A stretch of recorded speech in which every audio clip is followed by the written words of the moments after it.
Buenas tardes. Se abre la sesión pública de esta Sala Regional del Tribunal Electoral del Poder Judicial de la Federación, convocada para esta fecha. Secretario General de Acuerdos, licenciado Israel Herrera Severiano, haga constar el quórum legal de asistencia e informe sobre los asuntos listados para esta sesión. Con gusto, magistrada presidenta.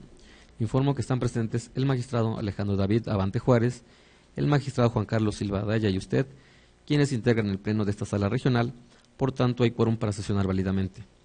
Los asuntos a analizar y resolver en esta sesión pública son un juicio para la protección de los derechos político-electorales del ciudadano, un juicio electoral y un juicio de revisión constitucional electoral, cuya clave de identificación, nombre de los recurrentes y nombre de las autoridades responsables se precisan en la lista de los asuntos fijada en los estrados de esta Sala Regional y publicada en la página de internet de este órgano jurisdiccional.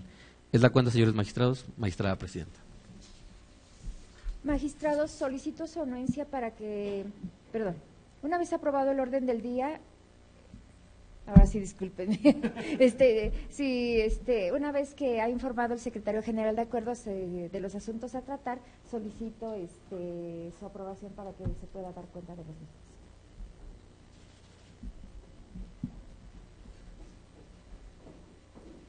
Una vez aprobado el orden del día, secretario de Estudio y Cuenta, licenciado Amado Andrés Lozano Bautista, informe del asunto turnado a la ponencia del magistrado Alejandro David Abante Juárez.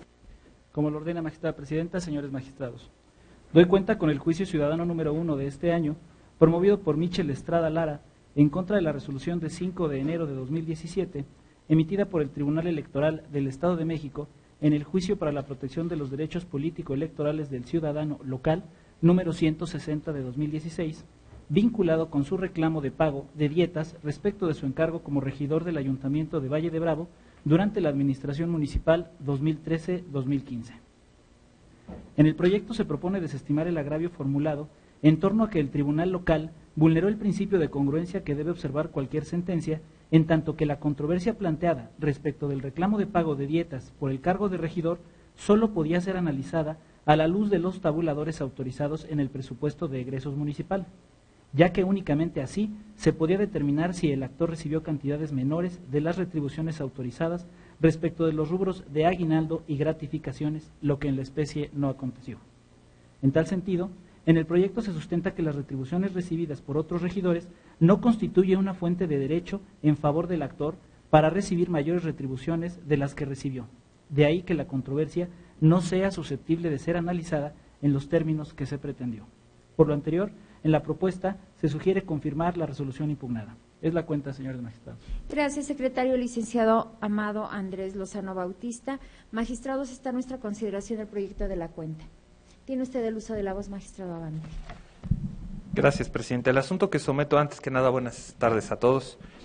El asunto que someto a consideración de ustedes tiene una peculiaridad y quiero destacar la construcción de la línea de doctrina jurisprudencial que estamos siguiendo en la sala, porque me parece ser que es fundamental por el conocimiento que estamos teniendo de los asuntos de pago de dietas en la circunscripción.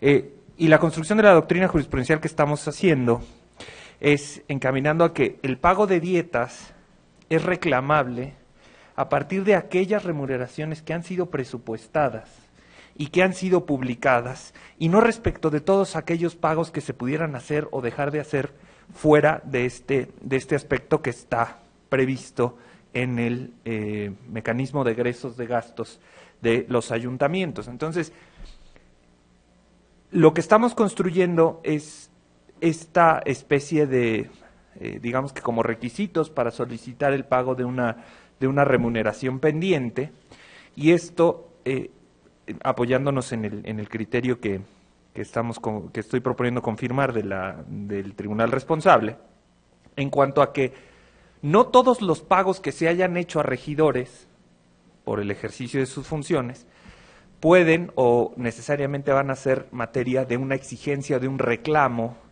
sino que estos deben estar presupuestados, deben corresponder con lo que sea autorizado por el presupuesto, y deben estar, en dado caso que se trate de una adecuación presupuestal o se trate de una modificación, deben estar publicados para cumplir con esta máxima transparencia y en el orden del ejercicio de presupuesto adecuadamente.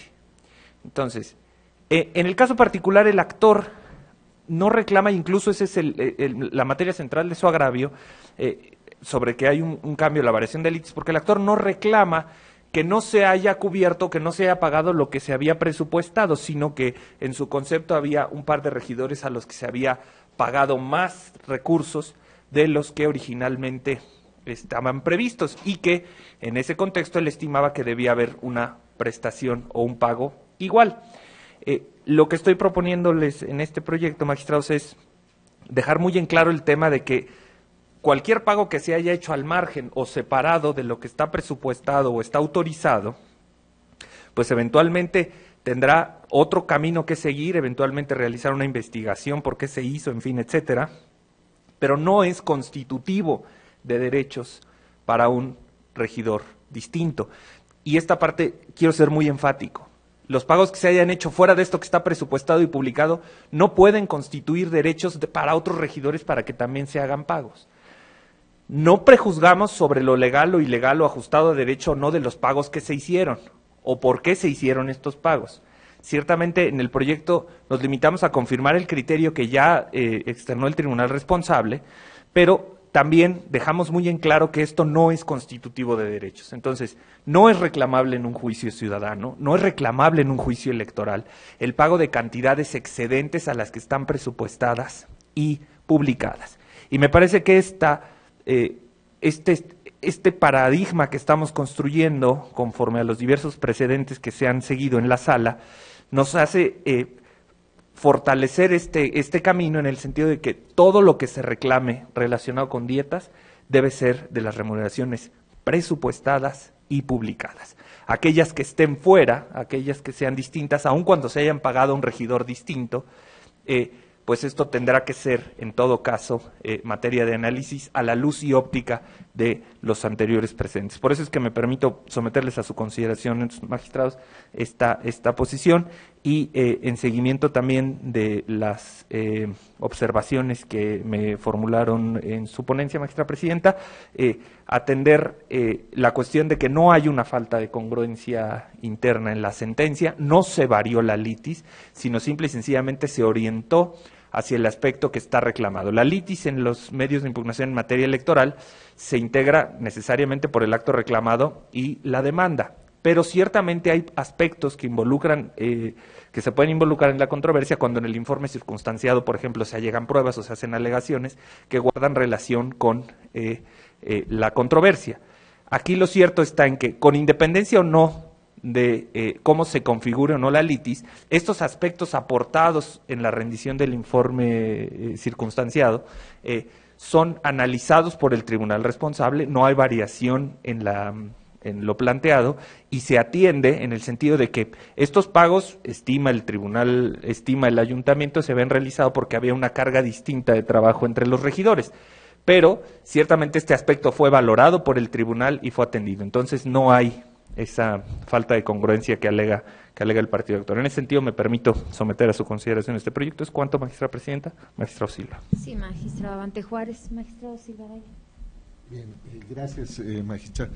Efectivamente, en el proyecto se comienza haciendo una diferencia de lo que son los servidores públicos electos y aquellos que son propiamente los trabajadores del ayuntamiento municipal.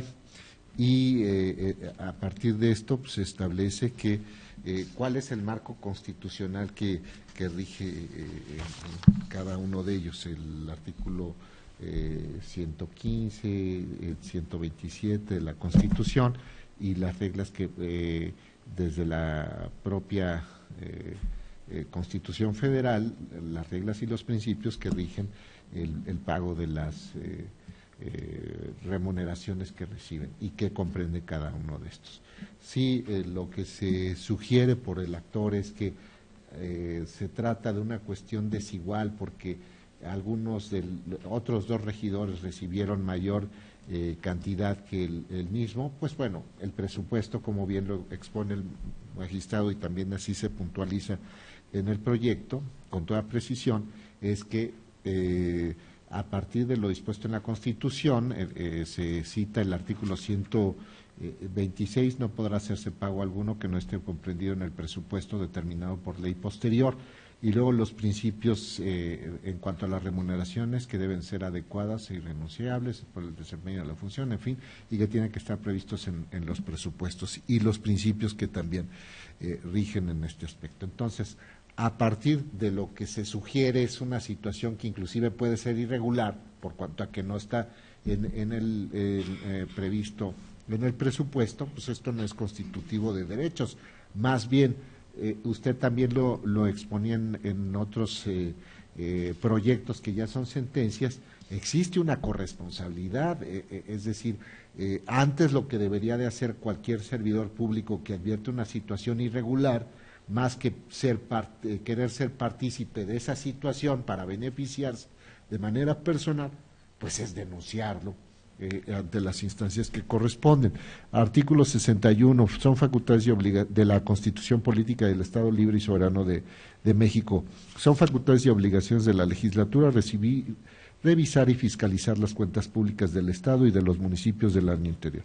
Es la fracción 32ª, la 34ª, fiscalizar la administración de los ingresos y egresos del Estado y de los municipios, la Ley Orgánica del Poder Legislativo del Estado Libre y Soberano de México, la legislatura recibirá anualmente para su revisión las cuentas de gastos, en fin, y seguir el procedimiento correspondiente ante las instancias respectivas, el órgano superior de fiscalización, las contralorías de los ayuntamientos, que tienen por facultad vigilar el cumplimiento de lo dispuesto en el título relativo a la administración y vigilancia de los recursos públicos. Entonces, más bien eso es lo que puntualmente procede. Digo, aquel que recibió por encargo de la ciudadanía integrarse al ayuntamiento, como se expone también en el proyecto, es integrante del ayuntamiento, pues tiene ese deber. Inclusive después de haber finalizado su gestión, atendiendo a los plazos de prescripción, que va a ser un tema que también veríamos un poco más adelante, pues ocuparse de esta cuestión y corresponsabilizarse. En ese sentido, a mí me parece que resulta adecuado, correcto, cómo se está proponiendo una solución en el proyecto de que pues esto no se generó ningún derecho, no está demostrado, porque el presupuesto es precisamente cómo apareció publicado, reitero, el presupuesto, esa es la condición para que se pueda generar el derecho y reclamar esto que viene manifestando el servidor público. Es cuanto, magistrada, que ya no lo es. Sí, magistrado Silva. Magistrado Abante. Señor secretario general de Acuerdos, proceda a tomar la votación respectiva. Claro que sí, magistrado. Magistrado Juan Carlos Silva Daya. Con la propuesta. Gracias, magistrado. Magistrado Alejandro David Avante. En favor del proyecto. Gracias, magistrado. Magistrada Marta Martínez Guarnero. A favor. Gracias, magistrada. Magistrada, le informo que el proyecto fue aprobado por unanimidad de votos. En consecuencia, en el expediente CTJDC 1-2017 se resuelve. Único. Se confirma la resolución de 5 de enero de 2017 dictada por el Tribunal Electoral del Estado de México en el juicio para la protección de los derechos político-electorales del ciudadano local con clave de identificación JDCL 160-2016 en términos de las consideraciones contenidas en el considerando quinto de esta sentencia. Secretario de Estudio y Cuenta, licenciado Adolfo Munguía Toribio, informe del asunto turnado a la ponencia a mi cargo. Con su autorización, magistrada presidenta, señores magistrados, doy cuenta con el proyecto de sentencia correspondiente al juicio de revisión constitucional electoral 2 de este año, promovido por el Partido Revolucionario Institucional, por medio del cual impugna la resolución emitida el 28 de diciembre de 2016, dictada por el Tribunal Electoral del Estado de Michoacán en el expediente del procedimiento especial sancionador 1 del año próximo pasado. En el proyecto se propone declarar infundado el agravio relacionado con la indebida fundamentación y motivación con la que el tribunal responsable decretó la caducidad del procedimiento especial sancionador instaurado en contra de Raúl Morón Orozco y el Partido de la Revolución Democrática. Lo anterior, toda vez que en la jurisprudencia de rubro caducidad opera en el procedimiento especial sancionador, es aplicable al caso concreto, tal y como lo hizo valer el tribunal responsable en la resolución que se combate. Lo anterior, ya que la denuncia fue presentada por el Partido Revolucionario Institucional el 13 de mayo de 2015, por lo que el plazo de un año que contempla dicha jurisprudencia había fenecido al momento en que el tribunal responsable contaba con los elementos necesarios para, en su caso, hacer uso de su facultad sancionadora. Por otro lado, el agravio relacionado con que la actuación de ambas autoridades electorales, la administrativa y la jurisdiccional, impidieron el acceso a la tutela judicial efectiva y violaron en su perjuicio el principio de certeza que todo proceso debe contener, se propone declarar inoperante, pues si bien le asiste la razón al promovente, en el sentido de que, contrario a lo considerado por la autoridad responsable, los mencionados procedimientos especiales sancionadores tienen un carácter predominantemente inquisitivo, por lo que, a partir de la presentación de la denuncia y las pruebas que ofrezca para acreditar su dicho, la obligación de velar por el correcto, oportuno trámite y sustanciación de la misma corresponde a la autoridad sancionadora. Lo cierto es que de dichas consideraciones fueron accesorias a aquellas que tuvo la autoridad responsable para sostener que en el caso particular el plazo de un año establecido por la Sala Superior en la jurisprudencia en comento para iniciar, tramitar, resolver y dar por finalizado el procedimiento especial sancionador había transcurrido en exceso, consideraciones que al haber quedado intocadas, dado el sentido del antes resuelto, siguen rigiendo el sentido del fallo controvertido. Por lo anterior, al resultar infundados e inoperantes los agravios vertidos por el partido actor, se propone confirmar la resolución impugnada. Es la cuenta, magistrada presidenta, señores magistrados. Gracias, secretario licenciado Adolfo Munguía Toribio. Magistrados, está en nuestra consideración el proyecto del que se ha dado cuenta. Sí, magistrado, adelante. Gracias, presidenta. Magistrado Silva, este asunto tiene la peculiaridad de que el partido actor cuestiona la resolución impugnada a partir de que, y literal lo manifiesta en su demanda, estima que no existía una disposición que permitiera justificar la caducidad de un procedimiento especial sancionador. Y el argumento que se sostiene y que es el punto toral de su proyecto, magistrada, en el cual anticipo que estoy conforme con el sentido y las consideraciones, es pues que resulta infundado porque, contrariamente a lo que se manifestó, sí existe una disposición que le es vinculante, que es la existencia de una tesis de jurisprudencia de la Sala Superior, que en términos de la ley orgánica sabemos que las autoridades electorales en el ámbito de sus atribuciones están obligadas a cumplir. Y en este sentido, la Sala Superior, y cito textual la tesis, caducidad opera en el procedimiento especial sancionador, en observancia a los principios de seguridad y certeza jurídica, es proporcional y equitativo el plazo de un año para que opere la caducidad de la potestad sancionadora en un procedimiento especial, contado a partir de la presentación de la denuncia o de su inicio oficioso, por ser un tiempo razonable y suficiente, tomando en consideración la naturaleza y características del procedimiento. Siguiendo igual algunos precedentes que se han establecido acá en la sala, cuando una autoridad jurisdiccional o administrativa, incluso ya tuvimos un caso, tiene esta disyuntiva de aplicar la jurisprudencia que ha sido emitida por la Sala Superior o las disposiciones que están en la ley, pues tiene que armonizar esta circunstancia para efecto de dar cumplimiento a las obligaciones que legalmente tiene conferidas. Y en este sentido me parece ser que en la demanda del partido actor en ningún momento se alega o se controvierte la aplicación o no de esta jurisprudencia. Se afirma que no existe base o sustento para decretar la caducidad, pero en realidad el permitir que los procedimientos especiales sancionadores permanecieran abiertos durante una cantidad inconmensurable de años, pues al único a lo que abonaría, tal cual como lo razonó la Sala Superior, pues es en detrimento de los derechos de seguridad jurídica. En este contexto me parece totalmente justificable el criterio que asumió el tribunal responsable en el sentido de decretar la caducidad, y no obstante esto, me parece que de manera acertada en su proyecto se complementa, magistrada, que pues se le conmina a la autoridad a que en la integración de estos procedimientos deben ser con toda celeridad y diligencia para evitar que se llegue a estos extremos de caducidad. Aquí lo cierto es, ¿se puede o no se puede determinar la caducidad en un procedimiento especial sancionador?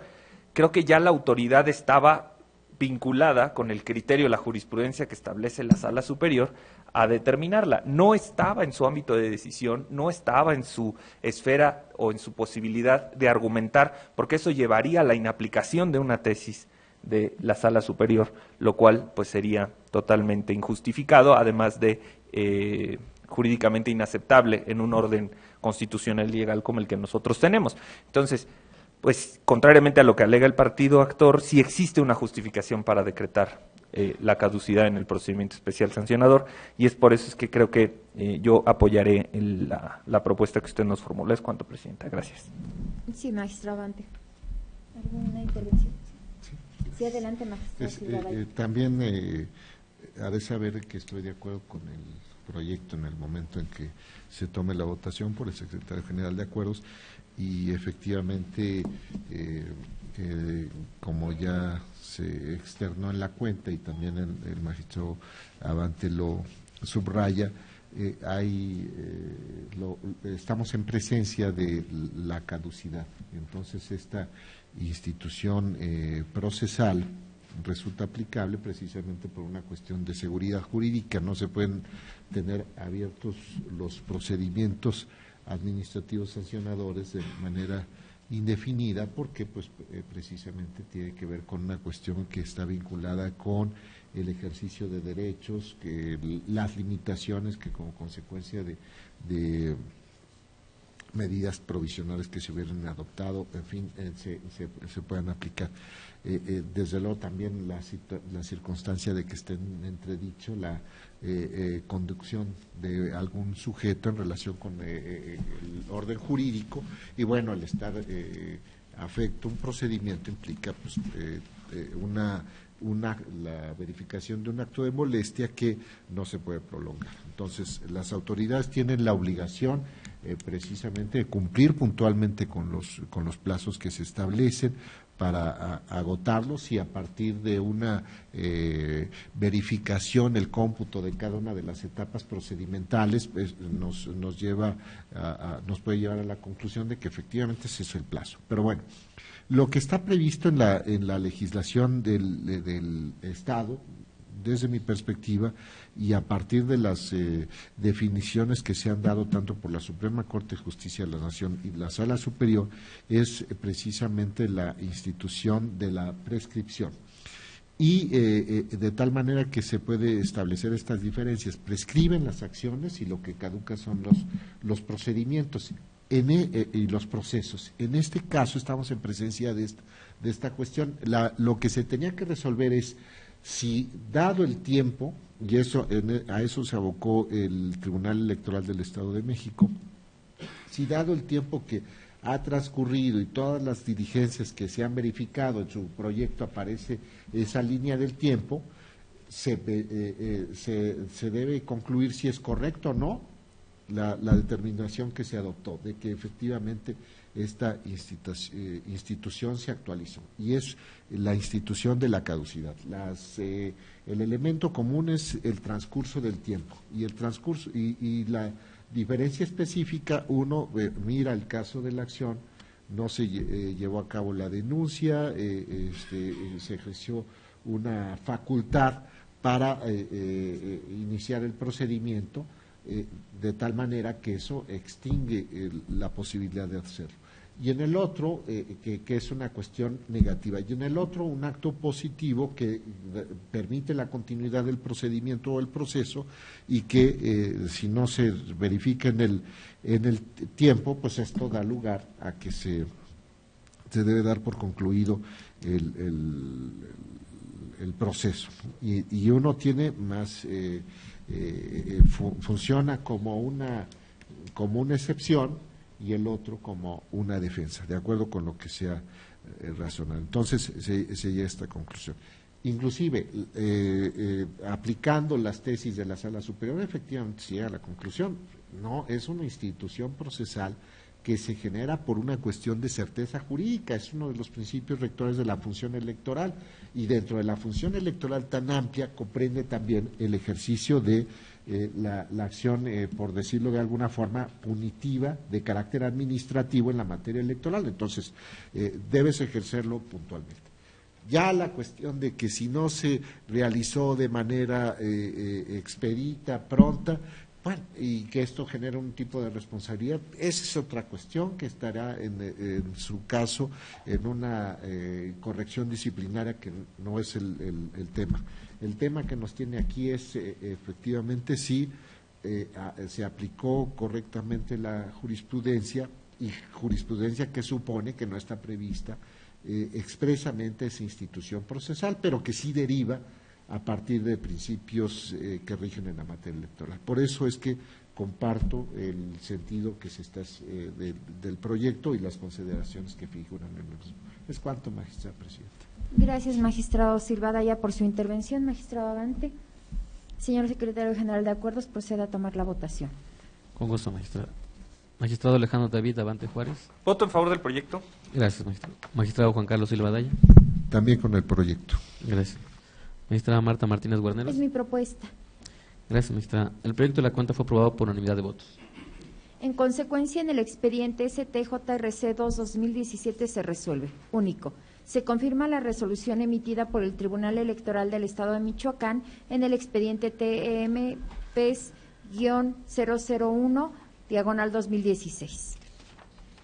Secretario de Estudio y Cuenta, licenciado Germán Pavón Sánchez, informe del asunto turnado a la ponencia del magistrado Juan Carlos Silva Daya. Con su autorización, magistrada presidenta, señores magistrados.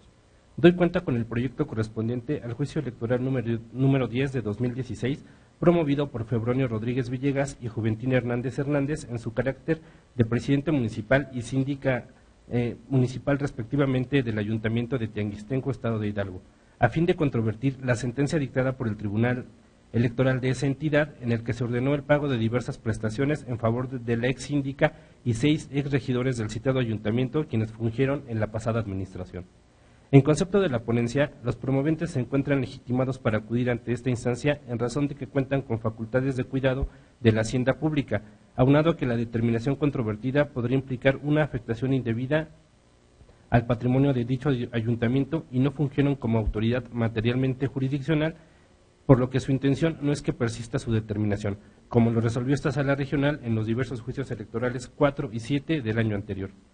En cuanto al estudio de fondo, en primer término, cabe señalar que los actores plantean sus agravios como si ellos hubieran sido la parte actora en el juicio cuya resolución se impugna. Sin embargo, es importante establecer que los enjuiciantes fueron la parte demandada y, por tanto, sus planteamientos deben ser analizados desde esa perspectiva, es decir, no pueden estudiarse como si ellos hubiesen hecho valer determinados argumentos y el tribunal responsable no los hubiera atendido o bien los hubiera analizado incorrectamente. Acorde con lo anterior, se propone analizar los agravios a partir de la legitimación activa y del interés jurídico con el que cuentan los actores, esto es, desde su perspectiva como sujetos encargados del cuidado de la hacienda pública municipal. De ahí que el enfoque de estudio de los agravios sea con el fin de determinar si lo resuelto por el tribunal responsable pudiera generar la merma indebida en el erario del municipio. En este sentido, se considera infundado el agravio relativo a que la sentencia reclamada carece de la debida fundamentación y motivación, pues desde su punto de vista no han incumplido con el pago de las dietas y demás percepciones que los demandantes del juicio primigenio reclamaron, pues no se encontraron dentro del presupuesto que recibieron la cantidad necesaria para efectuar los pagos correspondientes. Lo anterior en virtud de que el Tribunal Electoral del Estado de Hidalgo basó su determinación en el hecho de que el periodo constitucional para el que fueron electos los actores del juicio ciudadano local culminó el 5 de septiembre de 2016 y la responsable primigenia, parte actora en el presente juicio, en ninguna forma pudo demostrar que el pago de las prestaciones reclamadas hubiera sido realizado, aunado a que del acta de modificación del presupuesto de egresos 2016 del Ayuntamiento de Tianguistenco, Estado de Hidalgo, se puede inferir que la cantidad solicitada por los ex servidores públicos municipales se encuentra debidamente presupuestada. Por otra parte, los actores manifiestan en su escrito de demanda que desde la instancia primigenia desconocían el acto reclamado, situación que los imposibilitó para realizar los pagos respectivos. A juicio de la ponencia, el agravio resulta infundado, porque acorde con lo dispuesto por el artículo 1 de la Ley de Entrega-Recepción de los Recursos Públicos del Estado de Hidalgo, los servidores públicos de los ayuntamientos del Estado están obligados a entregar a quienes los sustituyan al término de su empleo, cargo o comisión los recursos humanos, materiales, financieros y toda la información que les hayan sido asignados de conformidad con las disposiciones normativas aplicables. Es decir, desde el momento en que se realizó la entrega-recepción de los recursos del ayuntamiento, la nueva administración estaba en conocimiento de las obligaciones que dejaban pendientes la administración saliente.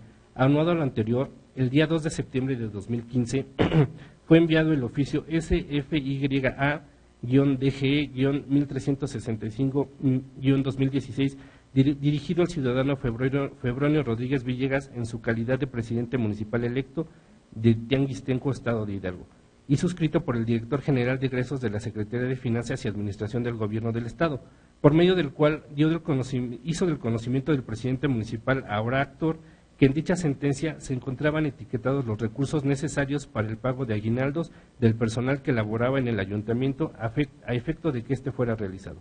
De ahí que en la ponencia se considere que los demandantes tuvieron conocimiento, en primer término, de la falta de pago de las prestaciones a que tenían derecho la síndica municipal y los regidores que acudieron a la instancia local, y por otra, que los recursos necesarios para realizar los pagos se encontraban en poder de la Secretaría de Finanzas y Administración del Gobierno del Estado de Hidalgo desde el primer momento en que asumieron sus cargos.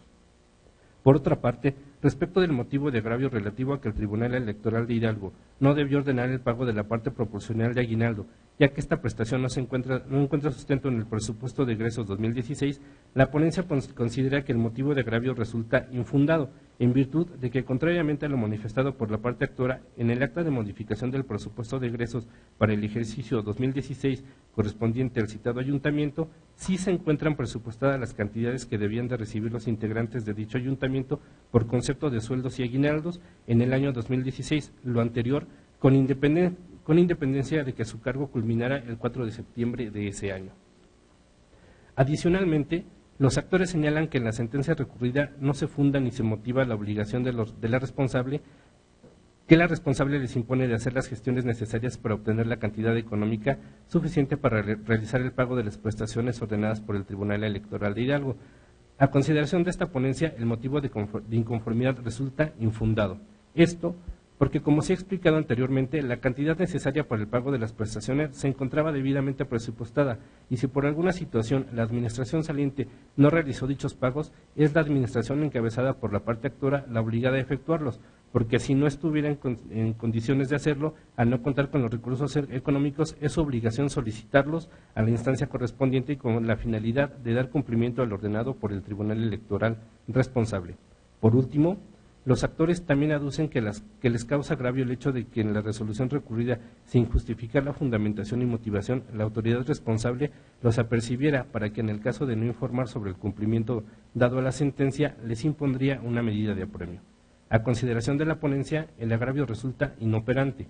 Lo anterior, en virtud de que, como se estableció, los agravios se analizarían solo en función del interés jurídico y de la legitimación activa de la parte actora en el sentido de defender el erario municipal, ya que fungieron como demandados en la instancia local. Por tanto, el planteamiento relativo al apercibimiento escapa de su enfoque y no puede ser objeto de estudio de esta sala regional, pues en ese caso sí se estaría en presencia de una revisión indebida en contraversión de lo dispuesto en el artículo 13 de la Ley General del Sistema de Medios de Impugnación en materia electoral, así como en contra de lo resuelto por esta sala regional en diversos juicios electorales. En consecuencia, al resultar infundados los agravios y el último de ellos inoperantes, esta ponencia propone confirmar la sentencia impugnada. Es la cuenta, magistrada, señores magistrados. Gracias, secretario. Licenciado Germán Pavón Sánchez, magistrado, está a nuestra consideración el proyecto de la cuenta. Secretario General de Acuerdos, proceda a tomar la votación. Magistrado Alejandro David Abante Juárez. Voto en favor del proyecto. Gracias, magistrado. Magistrado Juan Carlos Silva Daya. Es mi propuesta. Gracias. Magistrada Marta Martínez Guarneros. En contra, formulando voto particular. Gracias, magistrado. Magistrado, le informo que el proyecto de la cuenta fue aprobado por mayoría de votos con el voto particular que usted ha anunciado. En consecuencia, en el expediente STJE 10-2016 se resuelve. Único. Se confirma la sentencia de 24 de noviembre de 2016 dictada por el Tribunal Electoral del Estado de Hidalgo al resolver el expediente THJDC 125-2016. ¿Algún comentario adicional, magistrados? Señores magistrados, al no haber más asuntos que tratar, en consecuencia se levanta la sesión. Buenas tardes.